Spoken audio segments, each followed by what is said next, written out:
जैसे मान लीजिए कि आप लोगों को पुराने वीडियो में इसके पहले जो वीडियो बताए थे उसमें समांतर माध्य निकालना था तो बहुत सिंपल निकाला था।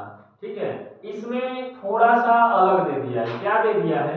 इसमें वर्ग का अंतराल दे दिया है, यानी कोई भी संख्या दिया है उसका अंतराल दिया गया है। अब देखिए ये जो अंतराल दिया है इसका कहने का मतलब क्या है, थोड़ा इसका पहले हम मतलब समझ लेते हैं कि इस दोनों का मतलब क्या है। जैसे मान लीजिए कि हमारे पास कोई संख्या है, ठीक है, कोई भी संख्या मान लेते हैं। जैसे मान लीजिए कि 0 से लेके 10 तक, जैसे मान लीजिए कोई संख्या है, जैसे 1 हो गया, 2 हो गया, 3 हो गया, 4 हो गया, या फिर रिवीजन के तौर पे दोबारा से 5 हो गया, या फिर एक बार और हम 5 लिख देते हैं। ठीक है, या फिर 7 हो गया, फिर 6 आ जाता है, फिर 5, फिर 3, फिर 2, 1, या फिर हम 9 कह सकते हैं, या फिर 10 कह सकते हैं। ठीक है, तो कहने का मतलब ये है कि वर्ग अंतराल तब लिखा जाता है कि जब इन संख्याओं में यानी 0 से लेके 9 तक के जो अंक हैं, 0 से लेके 9 तक के जो अंक हैं वो उसके अंतराल में होने चाहिए। जैसे मान लीजिए ये जितने भी अंक आप देख रहे हैं इसमें कोई भी ऐसा अंक है जो आपको 10 से बाहर है, सभी लोग 10 के नियर अबाउट है, यानी 0 से ज्यादा, यानी 1, 0 से ज्यादा 1 हो गया और 10 से कम 9 हो गया, यानी इसके बीच का जो अंतराल होता है, यानी इसके बीच की जो संख्या होती है, यानी कहने का मतलब है कि 0 से लेके और 10 तक जो संख्या है वो कितनी बार आया है? 5 ऐसी संख्या है जो आया है।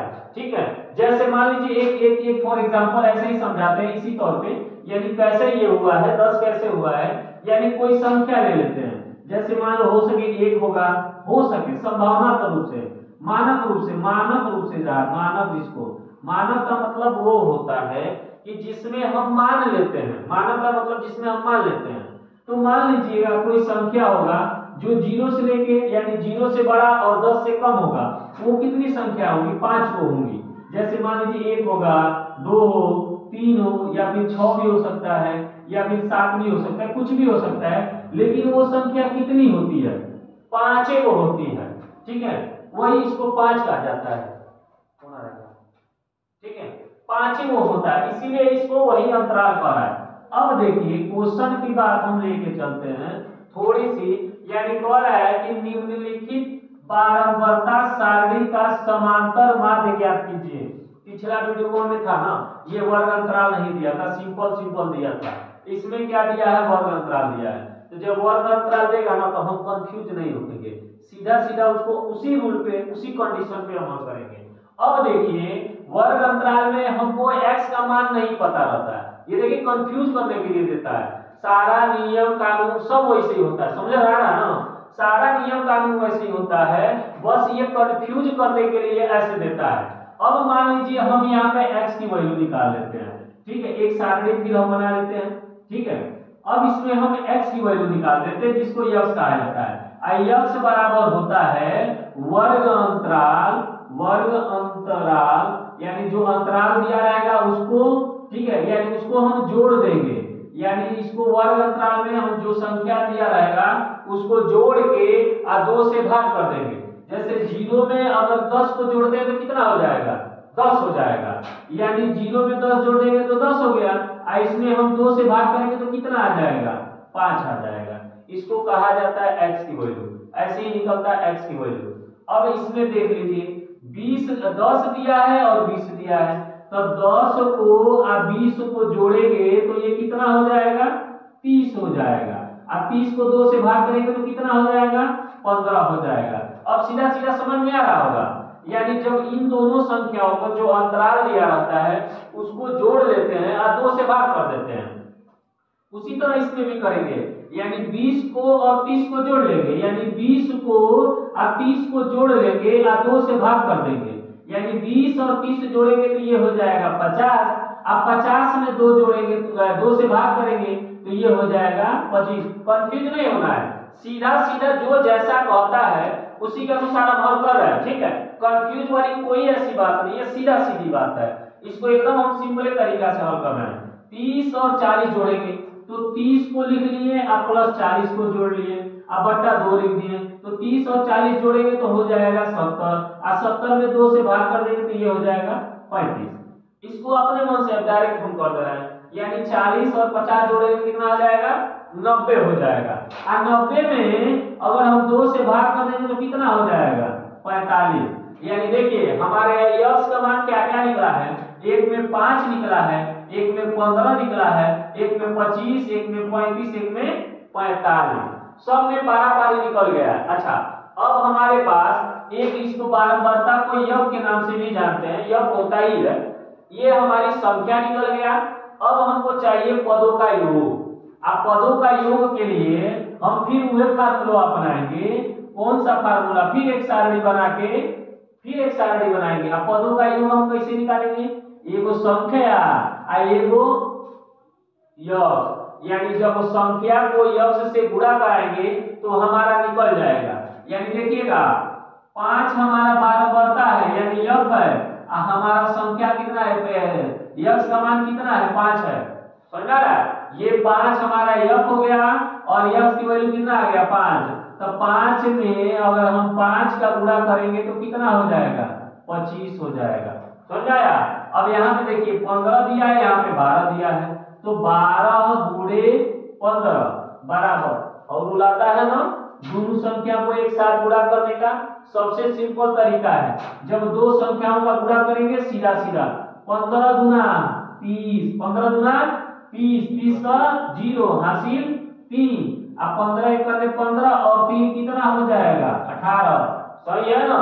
सही होगा तो फिर बताइएगा, गलत होगा तो कमेंट में कर दीजिएगा, ठीक है? आगे देखिए फिर 25 दिया है, ये अंकवा गुणे ये अंकवा, 25 में 25 का गुणा करेंगे। देखिए मैथ लगाने का मतलब ये होना चाहिए कि आपका जो कैलकुलेशन होता है वो तगड़ा होना चाहिए।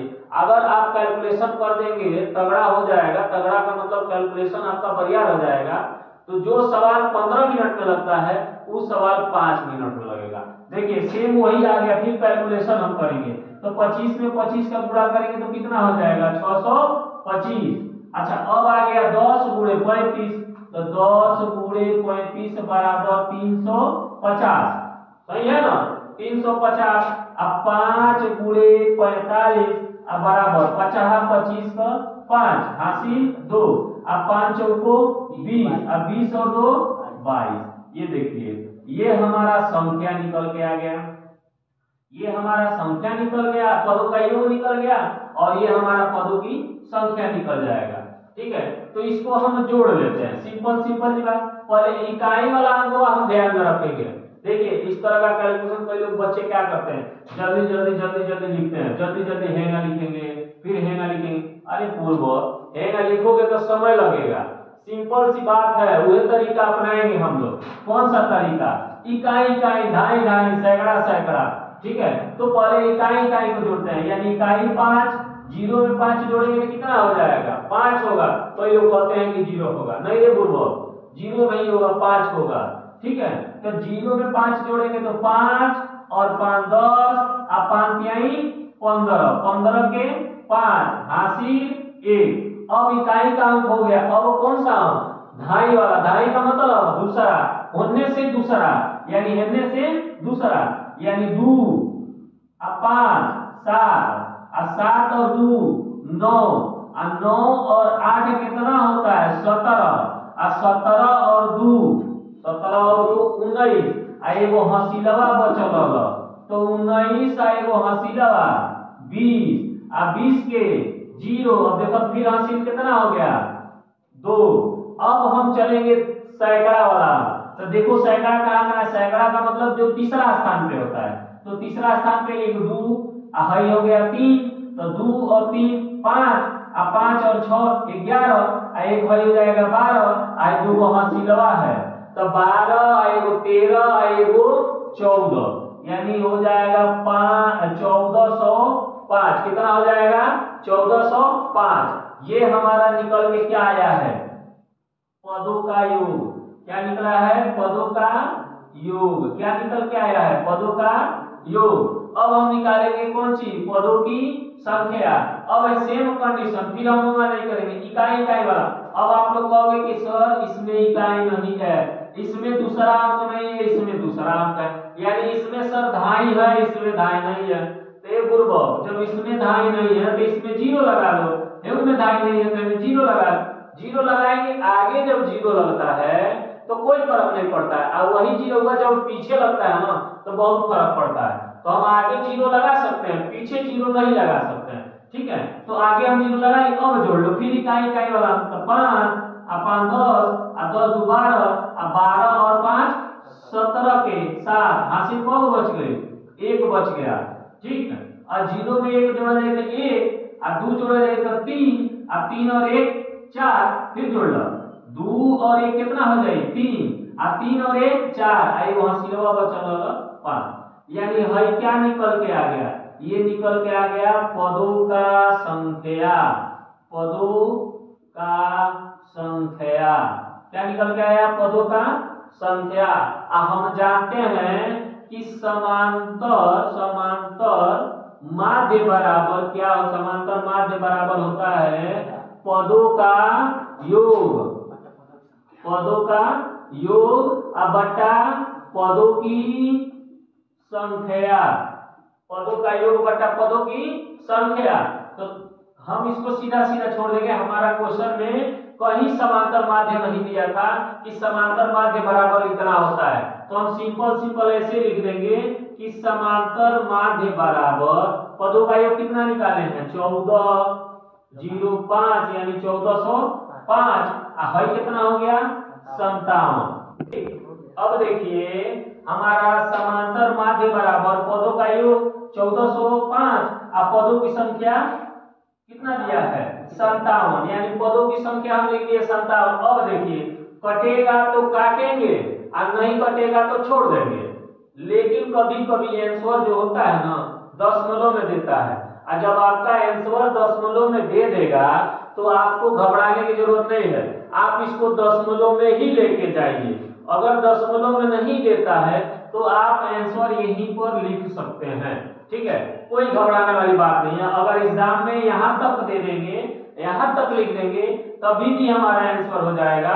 अगर एग्जाम में अगर ऑप्शन वाला प्रश्न है, ऑप्शन का मतलब होता है बहुविकल्पीय, उसमें से 4 आपको ऑप्शन दे देगा, ए बी सी डी करके 4 ऑप्शन देगा। इन चारों ऑप्शनों में से अगर कोई ऑप्शन मतलब चारों में से चारों अगर दशमलव में दिया है तो जाहिर सी बात है इसको भी हम दशमलव में लेके जाएंगे, और जबकि दशमलव में नहीं देगा, ऑप्शन प्रश्न नहीं होगा, तो सिंपल सी बात है इसको यहीं पे आंसर लिख के छोड़ देंगे। यानी हमारा समांतर माध्य कितना निकल गया 1405 बटा 57। ना यार, अगर समझ में आया तो ठीक है, नहीं समझ में आया अगर कोनो गलती हो गया तो कमेंट में बताइएगा, ठीक है। जय।